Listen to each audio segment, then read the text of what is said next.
رسول اللہ وسلم علیک یا حبیب اللہ۔ ہمارے اس یوٹیوب چینل کو سبسکرائب کریں۔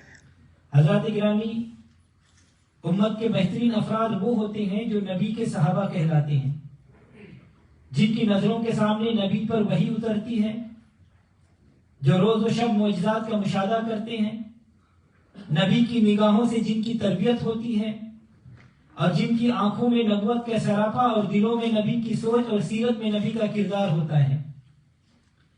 جس طرح حضور صلی اللہ علیہ وسلم گروہ انبیاء میں اپنا ثانی نہیں رکھتے، اسی طرح حضور کے صحابہ کی بھی کسی نبی کے اصحاب میں مثال نہیں ملتی۔ توجہ چاہوں گا، ایک حضرت عیسیٰ علیہ السلام کے صحابہ تھے جنہوں نے چند پیسے کے بدلے میں اپنے نبی کی زندگی کا سودا کر لیا تھا، اور ایک حضور صلی اللہ علیہ وسلم کے صحابہ ہیں جو میدان جنگ میں حضور کی طرف آنے والے تیروں کے سامنے ڈھال بن کر کے کھڑے ہو جاتے ہیں اور 80 سے زیادہ تیروں سے گھائل ہوتے ہیں، مگر حضور صلی اللہ علیہ وسلم کی طرف کسی تیر کو آنے نہیں دیتے۔ یہ حضرت طلحہ رضی اللہ تعالیٰ عنہ ہے۔ اور کوئی وہ ہے جب کفار برہنہ تلواریں لے کر کاشان نبوت کا محاصرہ کرتے ہیں تو اپنی جان پر کھیل کر بستر رسول پر لیٹ جاتے ہیں، یہ حضرت علی کرم اللہ وجہ الکریم ہے۔ اور کوئی وہ ہے جو اپنے جسم پر سانپ کے پہموار برداشت کرتے ہیں لیکن حضور صلی اللہ علیہ وسلم کو نیند سے جگانا گوارا نہیں کرتے، یہ سیدنا صدیق اکبر رضی اللہ تعالیٰ عنہ۔ تو حضرات گرامی، یوں تو سارے صحابہ ہی حضور کے پرستار تھے، لیکن جانثاری کی جو مثال حضرت صدیق اکبر رضی اللہ تعالیٰ عنہ نے قائم کی، رب کعبہ کی قسم وہ تاریخ محبت میں اور کہیں نظر نہیں آتا۔ صدیق کے لیے ہے خدا کا رسول بس، یہ اس کی کتاب زندگی کا عنوان تھا، اور پھر اس کی پوری شخصیت اسی کے عنوان کے گرد گھومتی ہوئی نظر آتی تھی۔ آئیے اب دیکھیں کہ امت میں ابو بکر کی حیثیت کیا ہے، صحابہ نے انہیں کیا سمجھا، رسول اللہ نے انہیں کیسا پایا، اور اللہ تبارک و تعالی انہیں کیا کہتا ہے۔ اور جب ان حقائق سے حجاب اٹھیں گے تو ہم سمجھیں گے کہ مقام ابو بکر صدیق رضی اللہ تعالیٰ عنہ کیا ہے۔ حضرات گرامی، توجہ چاہوں گا، جب محبت درجہ کمال پر ہو تو طبیعت میں اور مزاج میں ڈھل جاتا ہے۔ ابو بکر کی شخصیت میں اپنا کچھ نہیں رہا تھا، رنگ روپ جمال کمال سب رسول اللہ کا تھا۔ ابو بکر کی شخصیت ایک ایسا آئینہ تھی کہ جس میں رسول اللہ کی سیرت کا عکس نظر آتا تھا۔ ابو بکر اور رسول اللہ کی شخصیتوں میں کس قدر قوی ارتباط تھا، اور یہ کچھ وہی لوگ جان سکتے ہیں جو انہیں دیکھنے والے تھے۔ یہ حضرت خدیجہ الکبریٰ رضی اللہ تعالی عنہا ہے جو حضور صلی اللہ علیہ وسلم کی سیرت بیان کرتی ہے۔ روایت عائشہ صدیقہ کی ہے، بیان خدیجہ الکبریٰ کا ہے۔ حضور صلی اللہ علیہ وسلم پر جب پہلی وحی نازل ہوئی تو بار نبوت سے آپ کے دل میں طبعی اضطراب لاحق ہوا۔ آپ نے حضرت خدیجہ سے اپنی پریشانی اور اضطراب کا ذکر کیا تو حضرت خدیجہ رضی اللہ تعالیٰ عنہ نے آپ کو تسلی دیتے ہوئے کہا، بخاری شریف کی حدیث ہے کہ قسم و خدا اللہ تعالیٰ آپ کو ہرگز شرمندہ نہیں کرے گا، کیونکہ آپ صلہ رحمی کرتے ہیں، کمزوروں کا بوجھ اٹھاتے ہیں، ناداروں کی مدد کرتے ہیں، مہمان نواز ہیں اور مصیبت زدہ لوگوں کے کام آتے ہیں۔ اور ایک موقع پر جب حضرت ابو بکر صدیق کفار کی سختیوں سے تنگ آ کر مکہ چھوڑنے لگے تو ابن دگینہ نے آپ کا راستہ روک لیا اور کہنے لگا، بخاری شریف کی حدیث ہے کہ آپ جیسے شخص کو یہاں سے نہیں جانا چاہیے اور نہ ہم اسے جانے دیں گے، کیونکہ آپ ناداروں کی مدد کرتے ہیں، صلہ رحمی کرتے ہیں، کمزوروں کا بوجھ اٹھاتے ہیں، مہمان نواز ہیں اور مصیبت زدہ لوگوں کے کام آتے ہیں۔ تو حضرات اکرامی غور کیجئے کہ حضرت خدیجہ نے حضور صلی اللہ علیہ وسلم کے جن 5 صفات کا ذکر کیا تھا، ابن دگینہ نے حضرت ابو بکر کی بھی وہی 5 صفات بیان کی، اور احادیث کے ان اقتباسات سے یہ ظاہر ہوتا ہے کہ دیکھنے والوں کو ابو بکر کی شخصیت میں حضور کی سیرت دکھائی دیتی تھی، تبھی تو وہ دونوں کی صفات کا بیان متن واحد کے ساتھ کیا کرتے تھے۔ اور بخاری شریف کی حدیث میں صلح حدیبیہ کے موقع پر جب حضور صلی اللہ علیہ وسلم نے کفار کی سخت اور صبر آزما شرطیں مان لی تو حضرت عمر رضی اللہ تعالیٰ عنہ بہت مضطرب ہوئے اور آ کر حضور صلی اللہ علیہ وسلم سے عرض کرنے لگے کہ یا رسول اللہ کیا آپ نبی برحق نہیں ہیں؟ آپ صلی اللہ علیہ وسلم نے فرمایا کہ کیوں نہیں؟ حضرت عمر نے عرض کیا کیا حضور ہم حق پر ہمارے دشمن باطل پر نہیں ہیں؟ آپ صلی اللہ علیہ وسلم نے فرمایا کہ کیوں نہیں؟ حضرت عمر نے عرض کیا پھر ہم دب کر شرائط کیوں مانیں؟ آپ صلی اللہ علیہ وسلم نے فرمایا کہ میں اللہ کا رسول ہوں، اس کی نافرمانی نہیں کرتا، وہ میری مدد فرمائے گا۔ حضرت عمر نے عرض کیا یا رسول اللہ کیا آپ نے نہیں فرمایا تھا کہ ہم ان قریب بیت اللہ کا طواف کریں گے؟ آپ صلی اللہ علیہ وسلم مبارک نے فرمایا ہاں، لیکن کیا میں نے اس سال طواف کرنے کے لیے کہا تھا؟ حضرت عمر نے کہا کہ نہیں۔ تو پھر آپ صلی اللہ علیہ وسلم نے فرمایا کہ میری خبر سچی ہے اور میں کسی نہ کسی سال بیت اللہ جا کر اس کا طواف کروں گا۔ تو حضرات اکرامی، حضرت عمر رضی اللہ تعالیٰ عنہ کے ذہن سے اضطراب دور نہیں ہوا۔ وہ اس گفتگو کے بعد حضرت ابو بکر صدیق کے پاس گئے اور جا کر کہا کہ اے ابو بکر کیا یہ اللہ کے برحق نبی نہیں ہے؟ حضرت ابو بکر نے کہا کہ کیوں نہیں؟ حضرت عمر نے کہا کہ ہم حق پر ہمارا دشمن باطل پر نہیں ہے۔ ابو بکر نے کہا کہ کیوں نہیں؟ حضرت عمر نے کہا کہ پھر ہم دب کر شرائط کیوں مانیں؟ حضرت ابو بکر نے کہا کہ وہ اللہ کے رسول ہیں اور وہ اس کی نافرمانی نہیں کرتے، اللہ ان کی مدد فرمائے گا، تم اپنے عقیدے پر قائم رہو۔ حضرت عمر نے کہا کیا انہوں نے نہیں کہا تھا کہ ہم عنقریب بیت اللہ کا طواف کریں گے؟ حضرت ابو بکر صدیق نے کہا کہ کیوں نہیں، لیکن کیا انہوں نے یہ فرمایا تھا کہ ہم اس سال طواف کریں گے؟ تو حضرت عمر نے کہا کہ نہیں۔ حضرت ابو بکر صدیق نے کہا کہ پھر یقین رکھو ان کی خبر سچی ہے اور وہ کسی نہ کسی سال ضرور بیت اللہ جا کر اس کا طواف کریں گے۔ تو حضرات اکرامی غور فرمائیے، حضرت عمر کے ہر سوال کے جواب میں حضرت ابو بکر صدیق نے وہی بات کہی جو حضور صلی اللہ علیہ وسلم نے فرمایا تھا۔ گویا کہ ابو بکر کا ذہن حضور کی فکر کا ترجمان اور ابو بکر کی زبان حضور کی بیان کی مظہر ہو گئی تھی۔ تو خلاصہ یہ ہے کہ ابو بکر کی نظری اور عملی دونوں حیثیتیں حضور صلی اللہ علیہ وسلم کے افعال و اعمال کا آئینہ بن گئی تھی۔ اور حضرت ابو بکر صدیق رضی اللہ تعالیٰ عنہ ہر جگہ حضور کے ساتھ رہے، سفر ہو یا حضر، جنگ ہو یا امن، ابو بکر ہمیشہ مجلس رسول میں حاضر رہے۔ اور جو شخص سفر حیات میں کسی کا ہمکرام ہوتا ہے اس کی روح بھی عالم ارواح میں اسی کے ساتھ ہوتی ہے۔ اور جب تمام زندگی حضرت ابو بکر حضور کے ساتھ رہے تو یہ ماننا پڑے گا کہ عالم ارواح میں ابو بکر کی روح بھی حضور کے روح کے ساتھ تھی۔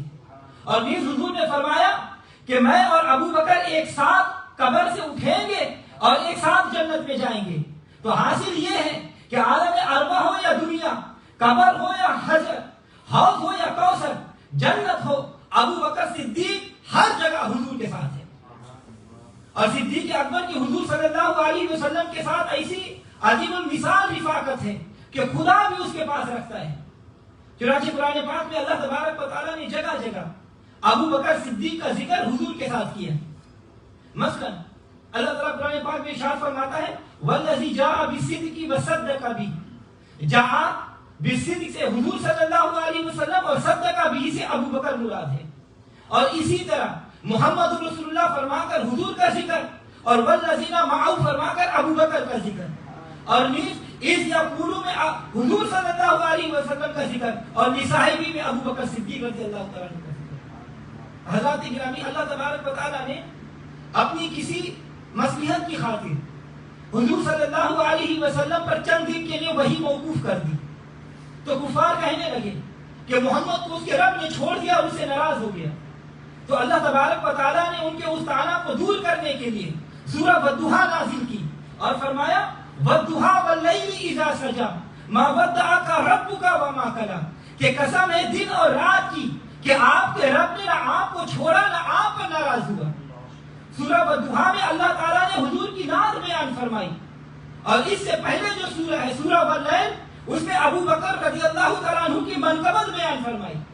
اور جب حضرت ابو بکر صدیق نے غیر معمولی قیمت سے حضرت بلال رضی اللہ تعالیٰ عنہ کو خرید کر آزاد کیا تو کفار نے کہا کہ حضرت ابو بکر کی اس عظیم نیکی میں تنقید کا پہلو نکالتے ہوئے کہا کہ ضرور بلال نے پہلے ابو بکر پر کوئی احسان کیا ہوگا کہ جس کا بدلہ اتارنے کے لیے ابو بکر نے اس کو اتنی عظیم قیمت پر خرید کر آزاد کیا، تو اللہ تبارک و تعالیٰ نے اس سے اس کام کو دور کرنے کے لیے فرمایا ما لأحد عنده من نعمة تجزى إلا ابتغاء وجه رب العالى ولسوف يرضى۔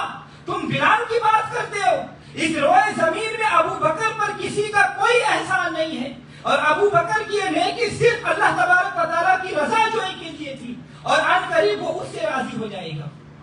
تو حضرات گرامی، ان دونوں صورتوں کے مطالعہ سے یہ معلوم ہوتا ہے کہ اللہ تعالیٰ نہ حضور صلی اللہ علیہ وسلم کے بارے میں کوئی اعتراض سن سکتا ہے، نہ ابو بکر صدیق کے بارے میں۔ اور سورہ والضحیٰ میں اللہ تعالیٰ نے حضور سے اعتراض اٹھایا، اور واللیل میں ابو بکر سے کفار کا کان کو دور کیا، وہاں حضور کی عزت افزائی کرتے ہوئے فرمایا وَلَسَوْفَ يُؤْتِكَ رَبُّكَ فَتَرْضَىٰ، اور یہاں ابو بکر کی شان بڑھاتے ہوئے فرمایا وَلَسَوْفَ يَرْضَىٰ۔ تو سورہ واللیل ابو بکر کی منقبت پر ختم ہوتی ہے، اور بعد حضور کی نعت سے سورہ والضحیٰ شروع ہوتی ہے۔ تو اس میں یہ اشارہ ہو سکتا ہے کہ جس طرح ان کی فضیلتوں کے بیان میں کوئی فاصل نہیں ہے، اسی طرح ان کی زوات کے درمیان میں بھی کوئی حائل نہیں۔ قرآن کریم میں اللہ تبارک و تعالیٰ ارشاد فرماتا ہے وَالسَّابِقُونَ السَّابِقُونَ أُولَٰئِكَ الْمُقَرَّبُونَ، کہ اللہ تعالیٰ کے نزدیک سب سے زیادہ مقرب شخص وہ ہے جو نیکی میں پہل کرنے والا ہو۔ تو امت محمدیہ میں جتنے لوگ خیرات و حسنات کو حاصل کرنے والے ہیں، ابو بکر ان سب سے پہلے ہیں۔ ایمان سب سے پہلے لائے، تبلیغ سب سے پہلے کی، دین کی نصرت میں سب پر سبقت کی، اور حضور صلی اللہ علیہ وسلم کی حیات میں اور بعد از وصال مسلمانوں کی امامت اور قیادت کرنے والوں میں سب پر مقدم ہے۔ روضہ رسول میں حضور کا قرب حاصل کرنے میں، الغرض دنیا ہو یا برزخ، میدان محشر ہو یا جنت، ابو بکر ہر جگہ امت میں سب سے آگے نظر آتے ہیں۔ توجہ چاہوں گا، عمل کی قدر و قیمت میں تعداد اور مقدار کا نہیں، نسبت اور کیفیت کا لحاظ ہوتا ہے۔ عمل کی قدر و قیمت میں تعداد اور مقدار کا نہیں بلکہ نسبت اور کیفیت کا لحاظ ہوتا ہے۔ جس طرح تمام انبیاء کی عبادتیں حضور کی ایک سجدہ کو نہیں پا سکتی، اسی طرح تمام امت کی نیکیاں ابو بکر صدیق کی کسی ایک نیکی کو بھی نہیں پا سکتی۔ اور اسی طرح جب عائشہ صدیقہ رضی اللہ تعالی عنہا نے آسمانوں کے ستاروں کو دیکھ کر حضور سے پوچھا کہ یا رسول اللہ صلی اللہ علیہ وسلم کسی کی اس قدر نیکیاں ہیں، تو آپ صلی اللہ علیہ وسلم نے فرمایا ہاں عمر کی۔ حضرت عائشہ نے پوچھا یا رسول اللہ ابو بکر کی نیکیاں کہا گئی، تو آپ صلی اللہ علیہ وسلم نے فرمایا کہ ابو بکر کی تو ایک نیکی ہی عمر کی ان ساری نیکیوں سے بڑھ کر ہے۔ اور ایک موقع پر فرمایا کہ اگر میری امت کے ایمان کو ابو بکر کے ایمان کے ساتھ تولا جائے تو ابو بکر صدیق کا ایمان بھاری ہوگا۔ اور بخاری شریف میں ہے کہ ایک مرتبہ آپ صلی اللہ علیہ وسلم چند صحابہ اکرام نے فرمایا کہ اللہ تعالیٰ نے اپنے بندے کو دنیا اور آخرت کے درمیان اختیار دیا، تو اس کے بندے نے آخرت کو اختیار کر دیا۔ حضرت ابو بکر صدیق رضی اللہ تعالیٰ عنہ یہ سنتے ہی بے اختیار رونے لگے۔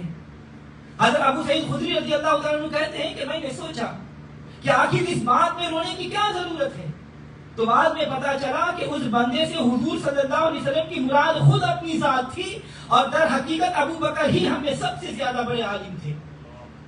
اور بخاری شریف کی حدیث میں حضور صلی اللہ علیہ وسلم بنی عمرو بن عوف میں صلح کرانے کے لیے گئے، عصر کی نماز کا وقت آ گیا اور حضور صلی اللہ علیہ وسلم تشریف نہیں لائے، تو حضرت بلال حضرت ابو بکر کے پاس آئے اور آپ سے درخواست کی کہ حضور تو تشریف نہیں لائے ہیں، آپ نماز پڑھا دیجیے۔ توجہ رہے، حضرت بلال کی اس درخواست سے پتہ چلتا ہے کہ صحابہ تو ایک سے ایک بڑھ کر موجود تھے، لیکن ان کی نظریں جب قیادت اور امامت کے لیے کسی کی طرف اٹھتی تھی تو وہ صرف صدیق اکبر رضی اللہ تعالیٰ عنہ کی طرف اٹھتی تھی۔ اور اسی طرح جب صفیقہ بنی سعدہ میں یہ لوگ جمع ہوئے اور بیعت کا سوال اٹھا تو حضرت عمر ابو بکر سے کہنے لگے کہ آپ سے زیادہ بیعت کا اہل کون ہو سکتا ہے، اپنا ہاتھ آگے لائیے تاکہ میں بیعت کروں۔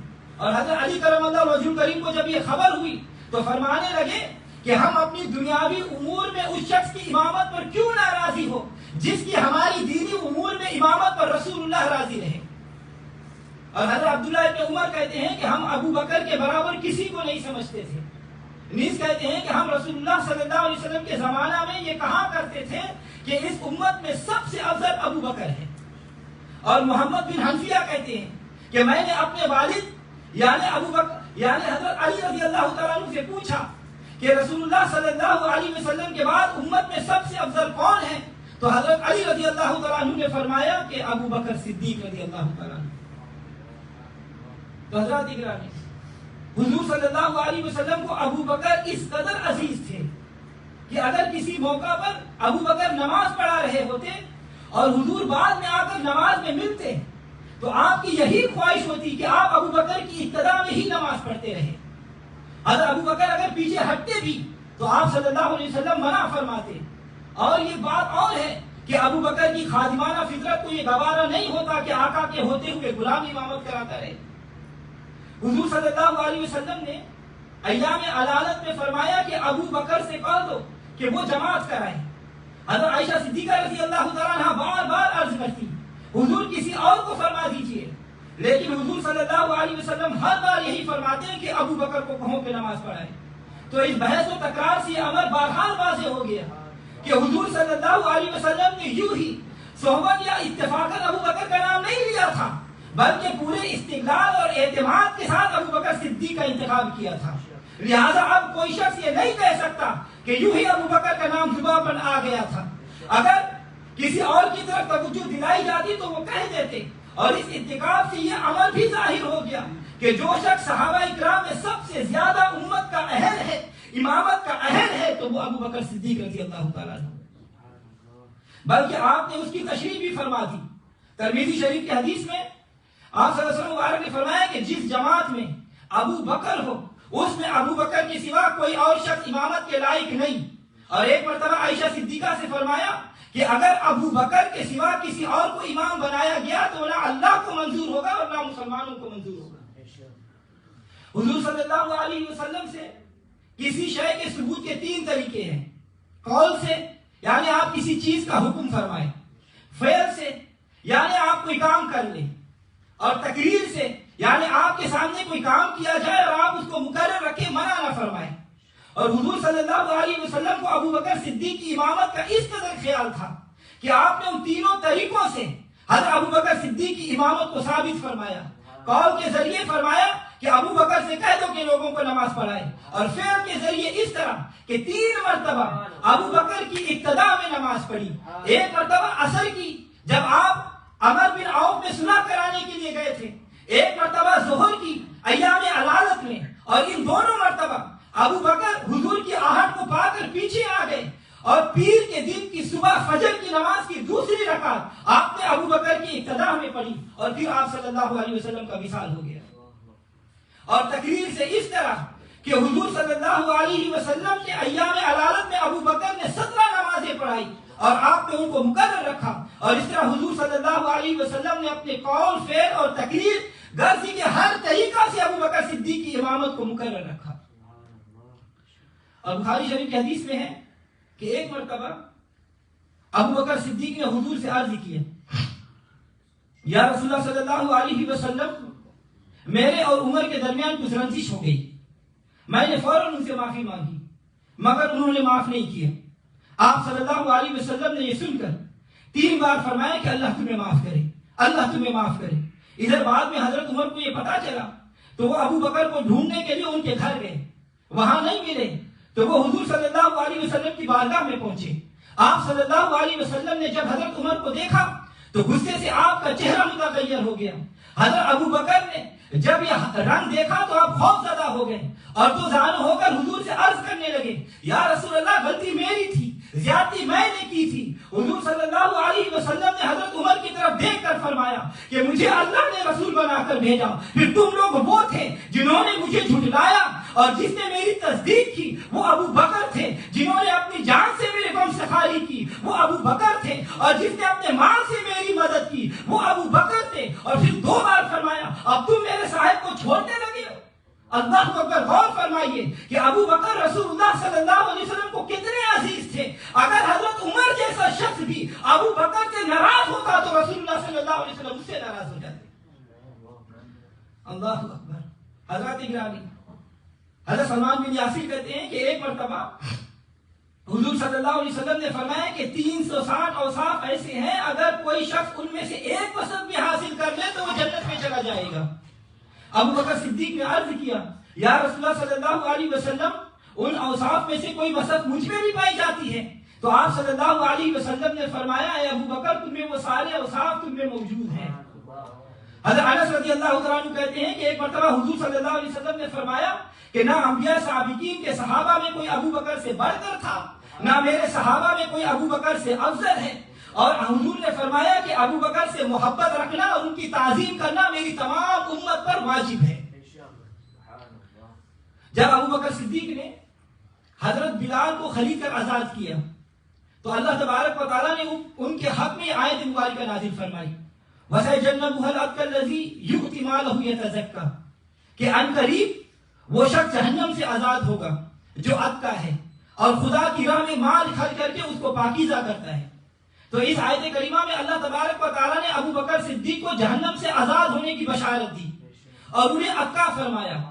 اتقا کے معنی ہے سب سے زیادہ خدا سے ڈرنے والا، اور انسان کا سب سے بڑا کمال یہ ہے وہ تقوی ہے۔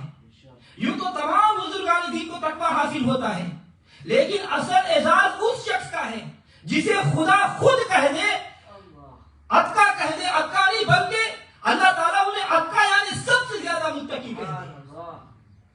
اور ایک مقام پر اللہ تبارک و تعالیٰ فرماتا ہے ان اکرمکم عند اللہ اتقاکم کہ تم میں سب سے زیادہ مکرم وہ شخص ہے جو سب سے زیادہ متقی ہو۔ اور جب اللہ تعالیٰ کے نزدیک امت میں سب سے زیادہ متقی ابو بکر ہے تو اس کی نگاہ میں مکرم بھی سب سے زیادہ ابو بکر صدیق رضی اللہ تعالیٰ عنہ قرار پائے۔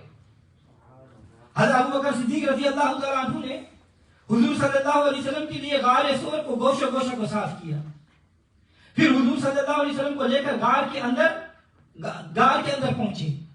حضور صلی اللہ علیہ وسلم ابو بکر کے زانوں پر سر رکھ کر لیٹ گئے۔ توجہ رہے، جہاں محبت ہوتی ہے وہاں اندیشہ بھی بے شمار ہوتے ہیں۔ ابو بکر صدیق کو فکر تھی کہ کہیں کفار پیچھا کرتے کرتے غار تک نہ پہنچے اور حضور صلی اللہ علیہ وسلم کو کوئی تکلیف نہ پہنچے۔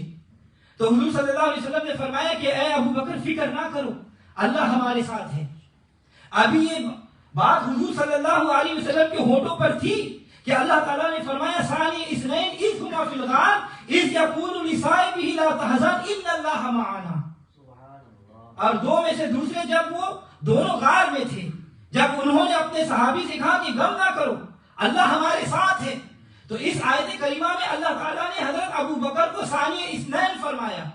اس کا مطلب یہ ہے کہ جس جگہ حضور اول ہے وہاں ابو بکر ثانی ہے۔ چنانچہ ایمان میں، تبلیغ میں، نصرت فی الدین میں، ہجرت میں، امامت میں، امارت میں، روضہ میں، حشر میں، جنت میں، جہاں جہاں حضور اول ہے ابو بکر وہاں ثانی ہے۔ اور اس آیت مبارکہ میں اللہ تبارک و تعالیٰ نے حضرت ابو بکر پر صاحب کا اطلاق کیا ہے۔ یوں تو حضور صلی اللہ علیہ وسلم کے 1,24,000 تقریباً صحابہ اکرام ہیں، لیکن حضرت ابو بکر کے سوا کسی کو یہ مرتبہ حاصل نہیں ہوا کہ اسے اللہ نے حضور کا صاحب فرمایا ہو، اور نہ ہی گروہ صحابہ میں کوئی اس شان کے صحابی ہے اور جو عالم ارواح سے لے کر جنت تک ہر مرحلہ میں حضور صلی اللہ علیہ وسلم کا صاحب ہو۔ اور یہ بھی فرمایا کہ ان اللہ معانا، اللہ ہمارے ساتھ ہے۔ تو اس فرمان میں حضرت ابو بکر کے لیے بشارت ہے کہ ان کی پوری زندگی اللہ تعالیٰ کی امان اور اس کی حفاظت میں ہے۔ ویسے تو اللہ تعالیٰ نے تمام صحابہ اور متقین کے لیے اپنی معیت کی بشارت دی ہے، لیکن جس ذات کے لیے بالخصوص معیت کا مژدہ سنایا ہے وہ صرف حضرت ابو بکر صدیق رضی اللہ تعالیٰ عنہ کی ذات ہے۔ دیکھیں سفر ہجرت میں حضرت ابو بکر صدیق حضور صلی اللہ علیہ وسلم کی نصرت کا شرف حاصل ہوا۔ انہوں نے جان پر کھیل کر حضور کا ساتھ دیا، سانپ کے منہ پر ایڑی رکھ دی، لیکن حضور صلی اللہ علیہ وسلم کے آرام میں خلل نہیں آنے دیا۔ اللہ تبارک و تعالیٰ ابو بکر کی اس خدمت اور نصرت کو یوں سراہتا ہے اِلَّا تَنْصُرُهُ فَقَدْ نَصَرَ اللَّهُ کہ اے لوگوں اگر تم رسول کی مدد نہیں کرتے تو سن لو اللہ تعالیٰ نے اپنے رسول کی مدد کر دی ہے۔ اور تفسیر روح المعانی میں ہے کہ اس آیت میں اللہ تبارک و تعالیٰ نے حضرت ابو بکر کی مدد کو اپنی مدد فرمایا ہے، جس طرح اللہ تبارک و تعالیٰ حضور کی خرید کو اپنی خرید اور آپ کی فروخت کو اپنی فروخت فرما کر حضور کے حال کو اپنا حال قرار دیتا ہے. اسی طرح یہاں ابو بکر صدیق کی مدد کو اپنی مدد فرما کر اللہ تعالیٰ ان کے حال کو اپنا حال قرار دے رہا ہے کہ اے لوگوں تم رسول کی مدد نہیں کرتے نہ صحیح، اللہ تعالیٰ نے خود اپنے رسول کی مدد کر دی ہے. حضرت امام حسن بصری رحمۃ اللہ علیہ نے فرمایا کہ اللہ تعالیٰ نے اس آیت میں تمام روئے زمین کے لوگوں سے شکوہ کیا کہ وہ اس کے رسول کی مدد نہیں کرتے، اور جو ذات اس شکایت سے مستثنا ہے وہ صرف ابو بکر صدیق رضی اللہ تعالیٰ عنہ کی ذات ہے. حضرت ابو بکر صدیق فیاض ہے، اور ایسے فیاض کہ جب رسول اللہ صلی اللہ علیہ وسلم کے حکم پر مال پیش کرنے کا موقع آیا تو فیاضی کی مثال قائم کر دی. ابو بکر حضور کے خادم ہیں، اور ایسے خادم کہ جب مال سے خدمت کی تو رسول اللہ صلی اللہ علیہ وسلم نے فرمایا کہ مجھے کسی کے مال سے وہ فائدہ نہیں پہنچا جو ابو بکر صدیق کے مال سے پہنچا ہے. اور جان سے خدمت کی تو رسول اللہ نے فرمایا کہ کسی شخص نے ہم پر احسان نہیں کیا مگر ہم نے اس کا بدلہ اتار دیا، ماں سوائے ابو بکر کے کہ اس کے احسان کا بدلہ قیامت کے دن اللہ تبارک و تعالیٰ اتارے گا. اور ابو بکر صدیق عالم ہے، اور ایسے عالم کہ حضور صلی اللہ علیہ وسلم فرمایا کہ اگر میرے بعد سوال پوچھنا ہو تو ابو بکر سے پوچھو. اور رسول اللہ کے محبوب ہے، اور ایسے محبوب کہ جب آپ سے پوچھا جائے کہ آپ کو مردوں میں سب سے زیادہ محبوب کون ہیں تو فرمائے کہ ابو بکر. حضرت عائشہ صدیقہ فرماتی ہے کہ حضور صلی اللہ علیہ وسلم ہر روز ہمارے گھر آیا کرتے تھے. دنیا حضور کی طرف جاتی ہے، حضور ابو بکر کی طرف جاتے تھے. ایک زمانہ آپ کا طالب اور آپ ابو بکر صدیق کے طالب تھے. دیکھیں سمے ہجرت حضور صلی اللہ علیہ وسلم پنجوں کے بل چل رہے تھے تاکہ پیروں کے نشان نہ پڑ جائے. اس طرح چلتے چلتے جب آپ کے پیر زخمی ہونے لگے تو ابو بکر صدیق نے آپ کو اپنے کندھوں پر اٹھا لیا، اور اسی طرح کندھوں پر اٹھائے ہوئے غار ثور میں داخل ہوئے. اب دوسری طرف دیکھیے، جب مکہ فتح ہوا، فتح مکہ کے بعد آپ صلی اللہ علیہ وسلم کعبہ میں داخل ہوئے اور حضرت علی سے فرمایا اے علی میرے کندھے پر سوار ہو کر بتوں کو توڑ دو. حضرت علی نے عرض کیا یا رسول اللہ صلی اللہ علیہ وسلم آپ میرے کندھے پر سوار ہو جائیں. آپ صلی اللہ علیہ وسلم نے فرمایا کہ اے علی تم بار نبوت اٹھانے کی طاقت نہیں رکھتے. توجہ چاہوں گا، ذرا سوچو کہ مرحب کو پچھاڑنے والے اور دروازہ خیبر کو ایک ضرب سے اکھاڑ کر پھینکنے والے ایک عام کے لیے نبوت کا بوجھ نہیں اٹھا سکتے تو ان بازوں کا کیا طاقت ہوگا، ان بازوں کا کیا مقام ہوگا جو نبی کو کندھوں پر اٹھا کر مکہ سے چلتے چلتے غار ثور تک جا پہنچے. اور حضور صلی اللہ علیہ وسلم نے فرمایا کہ جس شخص نے سب سے زیادہ اپنی رفاقت اور مال سے مجھ پر احسان کیا وہ ابو بکر صدیق ہے. سفر معراج میں جب سدرا پر جبریل امین نے حضور کا ساتھ چھوڑ دیا تو آگے جا کر تنہائی میں حضور صلی اللہ علیہ وسلم کا دل گھبرانے لگا. تو اس وقت اللہ تبارک و تعالیٰ نے ابو بکر کی آواز میں ایک کلام پیدا کیا، کف یا محمد فإن ربک یصلی. یہ آواز سنتے ہی حضور صلی اللہ علیہ وسلم کا مضطرب دل تسکین پا گیا. تو اس سے یہ معلوم ہوتا ہے کہ تنہائی میں اگر کسی سے حضور کا دل بہلتا ہے تو وہ ابو بکر صدیق سے بہلتا ہے. اسی لیے غار ثور کی تنہائی میں ابو بکر کو ساتھ لیا تھا، اور جب جنازہ ابو بکر کو روضہ رسول پر پیش کیا گیا تو اسی لیے یہ آواز آئی تھی ادخلوا الحبیب الی الحبیب کہ حبیب کو حرم حبیب میں داخل فرما دیں. حضرت عبداللہ ابن زبیر کہتے ہیں کہ جب یہ آیت مبارکہ نازل ہوئی وَلَوْ أَنَّا كَتَبْنَا عَلَيْهِمْ أَنِ اقْتُلُوا أَنفُسَكُمْ، اور اگر ہم ان پر یہ فرض کر دیتے کہ وہ اپنے آپ کو قتل کر دیں تو حضرت ابو بکر صدیق نے کہنے لگے کہ یا رسول اللہ صلی اللہ علیہ وسلم اگر آپ مجھے حکم دیتے کہ میں اپنے آپ کو قتل کر دوں تو میں اپنے آپ کو قتل کر دیتا. رسول اللہ صلی اللہ علیہ وسلم نے فرمایا صدقتا، اے ابو بکر تم نے سچ کہا. ارے جبریل امین رسول ملائکہ ہے، انبیاء کے بعد سب سے افضل ہے، فرشتوں میں سب سے اونچا مقام رکھتے ہیں، مگر فرشتوں میں محبت کہاں، محبوب کے اشارے پر جان دینے کا جذبہ کب؟ جبھی تو جبریل سدرا سے آگے حضور کے بلانے پر نہ آئے اور کہہ دیا اگر میں ایک بار بھی آگے گیا تو جل جاؤں گا. جبریل میں تقدس تھا، ملکیت تھی، رسالت کی عظمت تھی، لیکن سب کچھ تھا مگر جذبہ صدیقی نہیں تھا. اگر وہاں ان کی جگہ ابو بکر ہوتے تو 1000 بار جل جاتے مگر حضور کی بات کو نہیں مانتے.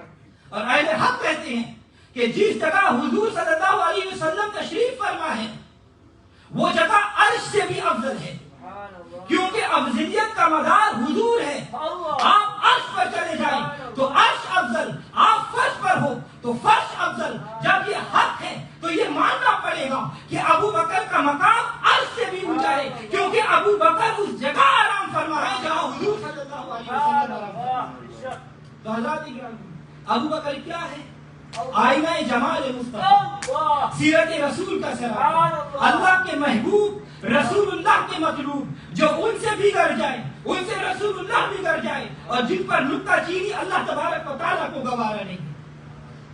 ایک مرتبہ تفسیر ابن کبیر میں رسول اللہ صلی اللہ علیہ وسلم نے حضرت ابو بکر صدیق کو ایک انگوٹھی دی اور کہا ابو بکر اس پہ اللہ کا نام لکھوا کر دیا، انگوٹھی پر بس اللہ کا نام ہو، رسول اللہ کا نام نہ ہو۔ یہ عقل محض نے تو مان لیا، مگر ابو بکر کا مزاج نہیں مانا، بے پناہ محبت نہیں مانی، چنانچہ اللہ کا نام لکھوا کر لائے اور اس کے رسول کا نام بھی لکھوا کر لائے۔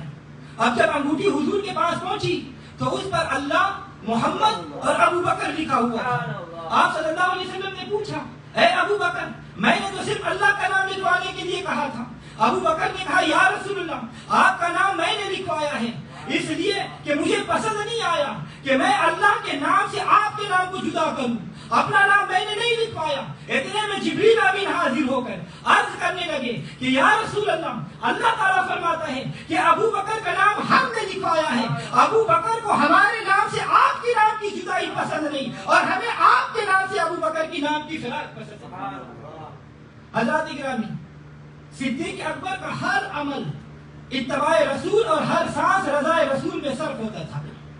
ان کی زندگی کا ایک ایک لمحہ منشاء رسالت کے مطابق اور مزاج رسول میں ڈھلا ہوا تھا۔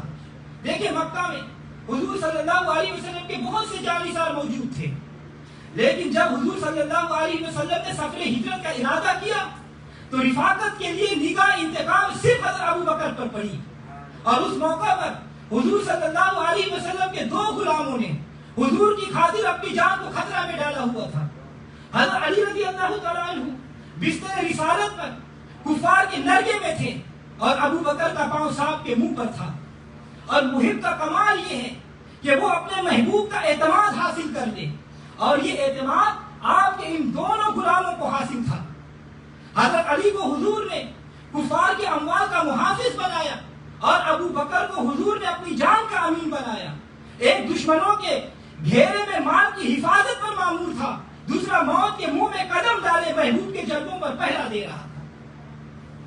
اور غار ثور میں 3 دن اور 3 راتیں اس طرح گزری کہ تجلیات رسالت بلا واسطہ ابو بکر صدیق پر منعکس ہو رہی تھی۔ رسالت کی خوشبو سے ابو بکر کا دل و دماغ مہک رہا تھا، اور انوار رسالت ابو بکر میں اس طرح جذب ہو رہے تھے کہ ابو بکر سراپا رسول کا مظہر بن گئے تھے۔ حتیٰ کہ جب حضور ابو بکر کے ساتھ مدینہ میں پہنچے تو دیکھنے والے دھوکہ کھا گئے، اور لوگوں نے یہ سمجھا کہ رسول اللہ صلی اللہ علیہ وسلم ہے۔ ابو بکر کو رسول اللہ صلی اللہ علیہ وسلم سمجھنے لگے، اور یہ کہتے ہیں کہ اگر تلوں کو ایک رات پھولوں میں بسا دیا جائے تو وہ تل پھولوں کے مظہر ہو جاتے ہیں، اور اس کا تیل بھی خوشبودار ہو جاتا ہے، اور جب پھولوں کا قرب ایک رات میں تلوں کو اپنا مظہر بنا لیتا ہے تو جسے 3 راتیں رسول اللہ صلی اللہ علیہ وسلم کا قرب حاصل رہا ہو وہ کیوں کر مظہر رسول نہیں ہو گیا؟ تبھی تو جب ابو بکر مدینہ پہنچے تو اس شان سے پہنچے کہ چہرہ ابو بکر کا تھا، جمال رسول اللہ کا تھا، قامت ابو بکر کی تھی، چال رسول اللہ کی تھی، گفتار رسول اللہ کی تھی، انوار رسول اللہ کے تھے۔ ایسا لگتا تھا کہ جیسے رسول اللہ صلی اللہ علیہ وسلم اپنے ساتھ ایک آئینہ لے کر آ گیا ہو۔ تبھی تو لوگوں کو شک ہو گیا کہ ان دونوں میں سے کون رسول اللہ ہے، بس وہ ابو بکر کو رسول اللہ سمجھ کر ملنے لگے۔ تب اس وقت ابو بکر صدیق نے چادر ڈال دیا اور حضور پر سایہ کیا تاکہ لوگوں کو پتہ چل جائے کہ اصل یہ ہے، عکس میں ہوں، آقا یہ ہے اور غلام میں ہوں۔ اور حضرات گرامی، محبت کا آخری مرحلہ یہی ہے کہ محبوب محب کی ذات میں اس طرح سما جائے کہ محب میں اپنا کچھ نہ رہے، رنگ و روپ، جمال، کمال سب محبوب کا، اور محب اور محبوب میں فرق نہیں، مابین کیا کی جیتی جاتی تفسیر بن جائے۔ اور سفر ہجرت کے اس آخری موڑ پر محب رسول حضرت ابو بکر اس معراج پر نظر آتے ہیں جہاں دوری مٹ جاتی ہے اور وحدت محض رہ جاتی ہے. غالباً ایسے ہی مقام کے لیے کہا گیا ہے تو من شدی من تو شدم من تو شدی جا شدی تاکس نہ گوئل بعض عظیم دیگرم تو دیگری، یعنی میں تو ہو گیا تو میں ہو گیا، میں تیرا بدن ہو گیا تو میری جان ہو گیا، تاکہ کوئی یہ نہ کہہ سکے کہ میں دوسری چیز ہوں اور تو کوئی دوسری چیز. اللہ تبارک و تعالی ہم سب کو صحابہ اکرام کی تعظیم کرنے کی، بالخصوص ابو بکر صدیق رضی اللہ تعالیٰ عنہ کی تعظیم اور توقیر کرنے کی توفیق عطا فرمائے.